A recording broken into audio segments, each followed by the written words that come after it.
Hi, ಇವತ್ತು ನಾವು ಪೆಬೋಸಸ್ ಮಂಕಿಗಳ ಬಗ್ಗೆ ಇನ್ಫಾರ್ಮೇಷನ್ನ ತಿಳ್ಕೊಳ್ಳೋಣ. ಪೆಬೋಸಸ್ ಮಂಕಿಗಳಿಗೆ ಉದ್ದವಾಗಿರುವಂತಹ ಮೂಗಿರುತ್ತೆ, ಅದು ಬಾಯಿಂದ ಕೆಳಗಡೆ ತನಕ ಬಂದಿರುತ್ತೆ. ಪೆಬೋಸಸ್ ಮಂಕಿಗಳಿಗೆ ಈ ಹೆಸರು ಬರೋಕ್ಕೆ ಕಾರಣನೇ ಅದಕ್ಕೆ ಇರುವಂತಹ ಉದ್ದವಾಗಿರುವಂತಹ ಮೂಗು. ಪೆಬೋಸಸ್ ಪದದ ಅರ್ಥನೇ elongated nose, elongated mouth part ಅಂತ ಆಗಿರುತ್ತೆ. ಈ ಪೆಬೋಸಸ್ ಮಂಕಿಗಳು ಹ್ಯಾಬೋರಿಯಲ್ ಅನಿಮಲ್ಸ್ ಆಗಿರ್ತವೆ. ಯಾವ ಪ್ರಾಣಿಗಳು ಮರದ ಮೇಲೆ ಬದುಕ್ತವೆ ಅವನ್ನ ಹ್ಯಾಬೋರಿಯಲ್ ಅನಿಮಲ್ಸ್ ಅಂತ ಕರಿತೀವಿ. ಮೇಲೆ ಕಂಪೇರ್ ಮಾಡಿದ್ರೆ ಫೀಮೇಲ್ ಮಂಕಿಗಳ ಮೂಗು ಚಿಕ್ಕದಾಗಿರುತ್ತೆ.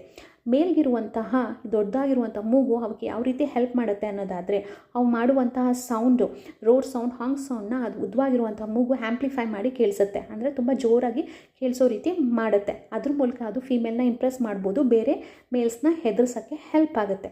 ಈ ಪೆಬೋಸಸ್ ಮಂಕಿಗಳನ್ನ ನಾವು ಎಲ್ಲಿ ನೋಡ್ಬೋದು ಅನ್ನೋದಾದರೆ ಬೋರ್ನಿಯೋ ಐಲ್ಯಾಂಡ್ಸ್ನಲ್ಲಿ ನೋಡ್ಬೋದು. They are endemic to Borneo islands. Borneo ಐಲ್ಯಾಂಡ್ಸಲ್ಲಿ ಮಾತ್ರ ನಾವು ನೋಡ್ಬೋದು, ಬೇರೆಲ್ಲೂ ನೋಡಲಿಕ್ಕೆ ಬರಲ್ಲ. ಈ ಬೋರ್ನಿಯೋ ಐಲ್ಯಾಂಡ್ಸ್ ಇಡೀ ವರ್ಲ್ಡಲ್ಲಿ ಥರ್ಡ್ ಲಾರ್ಜೆಸ್ಟ್ ಐಲ್ಯಾಂಡ್ ಆಗಿರುತ್ತೆ ಮತ್ತು ಏಷ್ಯಾ ಕಾಂಟಿನೆಂಟ್ನ ಲಾರ್ಜೆಸ್ಟ್ ಐಲ್ಯಾಂಡ್ ಆಗಿರುತ್ತೆ. ಈ ಬೋರ್ನಿಯೋ ಐಲ್ಯಾಂಡ್ಸ್ 3 ದೇಶಗಳ ನಡುವೆ ಶೇರ್ ಆಗಿರುತ್ತೆ. ಮಲೇಷ್ಯಾ, ಇಂಡೋನೇಷ್ಯಾ ಮತ್ತು ಬ್ರೂನೈ ದೇಶಗಳ ನಡುವೆ ಶೇರ್ ಆಗಿರುತ್ತೆ. ಪೆಬೋಸಸ್ ಮಂಕಿಗಳ ಸಂಖ್ಯೆ ದಿನದಿಂದ ದಿನಕ್ಕೆ ಕಡಿಮೆ ಆಗ್ತಾ ಇದೆ. ಅದಕ್ಕೆ ಕಾರಣ ಹ್ಯಾಬಿಟೇಟ್ ಫ್ರಾಗ್ಮೆಂಟೇಷನ್. ಅಂದರೆ ಮನುಷ್ಯ ತನ್ನ ಒಳ್ಳೆಯದಕ್ಕೋಸ್ಕರ, ತನ್ನ ಉಪಯೋಗಕ್ಕೋಸ್ಕರ ಅವುಗಳ ಮನೆ ಕಾಡನ್ನ ಹಾಳು ಮಾಡ್ತಾ ಇರೋ ಕಾರಣದಿಂದ ಅವುಗಳ ಸಂಖ್ಯೆ ದಿನದಿಂದ ದಿನಕ್ಕೆ ಕಡಿಮೆ ಆಗ್ತಾ ಇದೆ. ಮುಂದೊಂದು ದಿನ ಅವು ಭೂಮಿಯಿಂದ ಕಣ್ಮರೆ ಆಗ್ಬೋದು. ಈ ಪೆಬೋಸಸ್ ಮಂಕಿಗಳ ಊಟ ಏನು, ಅವು ಏನು ತಿಂತವೆ ಅನ್ನೋದಾದರೆ ಲೀವ್ಸು, ಫ್ರೂಟ್ಸು, ಸೀಡ್ಸು ಜೊತೆಗೆ ಇನ್ಸೆಕ್ಟ್ಸ್ನು ಸಹ ಅವು ತಿಂತವೆ. ಈ ಪೆಬೋಸಸ್ ಮಂಕಿಗಳು ಗುಡ್ ಸ್ವಿಮ್ಮರ್ಸ್ ಆಗಿರ್ತವೆ.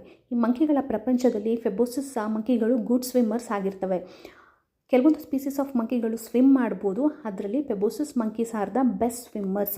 ಅವಕ್ಕಿರುವಂತಹ ವೆಬ್ಬಿಡ್ ಹ್ಯಾಂಡ್ಸು ಮತ್ತು ವೆಬ್ಬಿಡ್ ಫೀಟು ಅವಕ್ಕೆ ಸ್ವಿಮ್ ಮಾಡಲಿಕ್ಕೆ ಹೆಲ್ಪ್ ಮಾಡ್ತವೆ. ತಮ್ಮ ಪ್ರಿಡೇಟರ್ಸಿಂದ ತಮ್ಮನ್ನು ಪ್ರೊಟೆಕ್ಟ್ ಮಾಡ್ಕೊಳ್ಳಿಕ್ಕೋಸ್ಕರ ಅವು ನೀರಿಗೆ ಜಿಗ್ದು ಸ್ವಿಮ್ ಮಾಡಿಕೊಂಡು ತಮ್ಮನ್ನು ತಾವು ಪ್ರೊಟೆಕ್ಟ್ ಮಾಡ್ಕೊಳ್ತವೆ. ಪೆಬೋಸಸ್ ಮಂಕಿಗಳ ಬಗ್ಗೆ ಇನ್ಫಾರ್ಮೇಷನ್ ನಿಮ್ಗೆ ಇಷ್ಟ ಆಗಿದ್ದರೆ please like this video and share this video. Thanks for watching.